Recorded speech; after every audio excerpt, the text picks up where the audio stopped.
Welcome to Book View. I'm Dennis Campbell.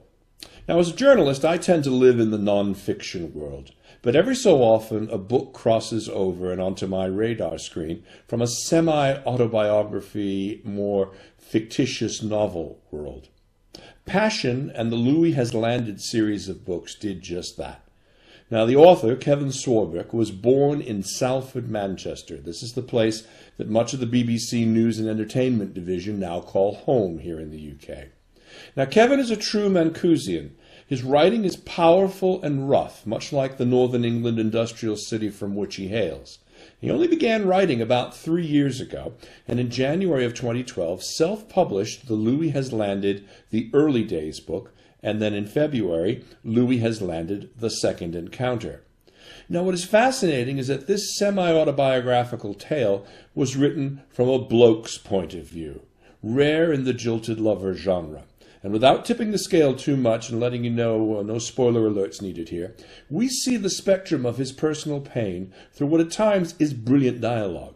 Now, he may be new to writing, but for lovers of real dialogue between men and women whilst in relationship, he has a raw, natural talent. And as he says, Louis was born for others to enjoy the good times and the bad times which relationships can bring. Kevin Swarbrick, welcome to Book View. It's great to be here, Dennis. Fabulous to have you, my friend. Now, we've all had our hearts broken, but the reader of this book ends up completely enraged with the woman in this tale. And without spoiling the ending or any of the book for our viewers, tell us a bit about how this relationship started and where it went. Well, basically, it started off at a nightclub. I met this dream come true. But after coming out of a very volatile relationship before that, this one was a dream come true. But it was just, well, I don't want to spoil it really, but there's a twist that I had to get out, basically. You know what I mean? Oh yeah, definitely a twist. It's one of those twists that at the end you know. I'm trying not to say, oh, she's this, she's that, because like it just give the story away. Let's talk a little bit about the relationship, because I mean the relationship was very intense and very heated. The relationship was perfect to me. It was everything that a relationship was, but should have been. You know what I mean? And I've had many. You know what I mean? We've all had our hearts broken, but this was like the angel, the one, the soulmate. She put me on the path for writing, which is a good thing. Everything happens for a reason. This is my reason. I had a comment off one reviewer basically, and she said about me getting over the fact that the relationship is over and this, that, and the other. But it's nothing to do with that to me. It's about finding a talent that you've said before. The talent has been found, and I'm going to take that talent further and further as far as I can push it. And so far, yeah, this readers and everything that's pushing me, and they're all keeping me going. It's great. Now, you had no idea what you were getting into here with this woman very clearly.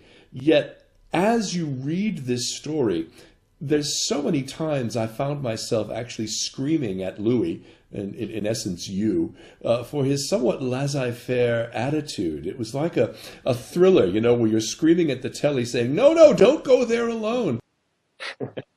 Why is it with all of the clues that were beginning to show themselves in the writing and in the relationship that you were unable to question anything? No, I was questioning quite a lot. As it states in the book, I might as well have been an investigator rather than decorator and stuff. But no, things started to unfold, but once you already have your heart in that, you think, oh, things might change, or I don't know, maybe I'm too gullible or whatever. I don't know, but the time that I had with her was amazing. I'm not knocking any of that, but no. Well, yeah, we men of the species tend to be rather gullible when it comes to these things, and we tend to want to believe, what we're seeing, whether we're seeing it or not.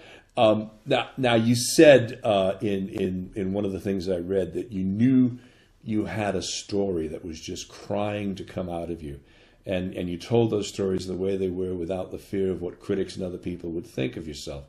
Now, this was a pretty raw emotional ride for you, and you really left it all out there on the pages. So I sort of have to ask, purely from a guy's perspective, one guy to another, why would you do that? Um, as the title says, passion. No, it was a dream that just had to be done, that had to be felt just as it was, basically.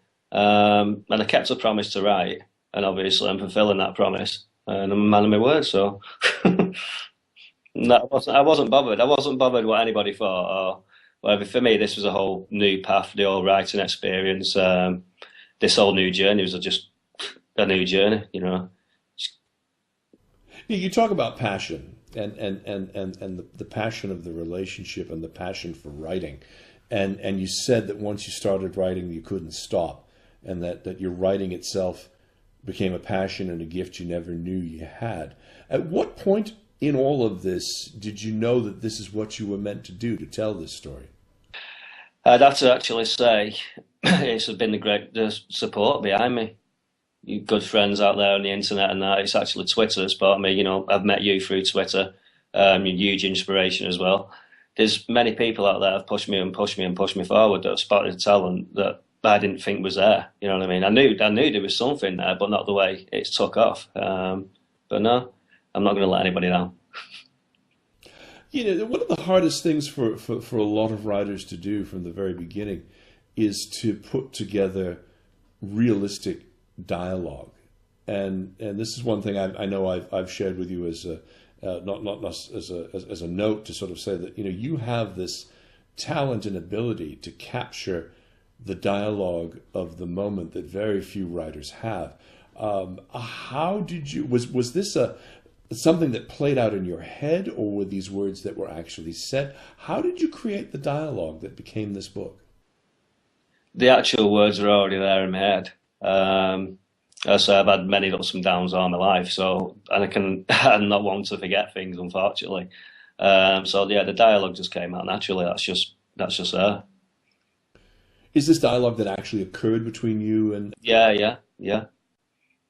So yeah, wow. I mean, it's almost as if there's a tape recorder going there in your head. Well, I actually wanted it to feel like that as well, because that's how it's meant to be wrote, you know. So, but yeah, the actual conversations are what took place, and that in my head is how I recognise them as the time. And you were just able to put them down on the page because they flow with such an amazing normality to them. It's almost as if I can sit as I'm reading the page, and you've been able to describe a scenario, and I'm able to visualize the two of you sitting there in a restaurant or a pub or something, and actually, you know, having this conversation. It really was truly stunning. Yeah, that's how when I was actually writing it. Don't get me wrong, Dennis. I've not been a reader or a writer all my life, and that, because reading and writing was a fear of mine, believe it or not.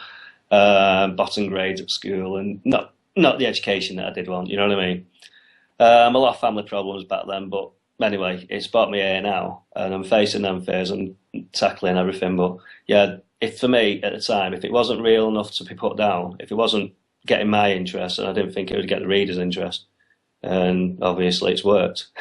Well, it's truly inspiring stuff, and when we come back in part two of our talk together, I want to talk a little bit about some of the mentors and some of the praise that you had for your writing along the way. We're talking with Kevin Swarbrick. He's author of the Louis Has Landed series, which has become the book we now know as Passion. It's available at Amazon.com, Amazon.co.uk. It's available in Kindle and all sorts of other formats.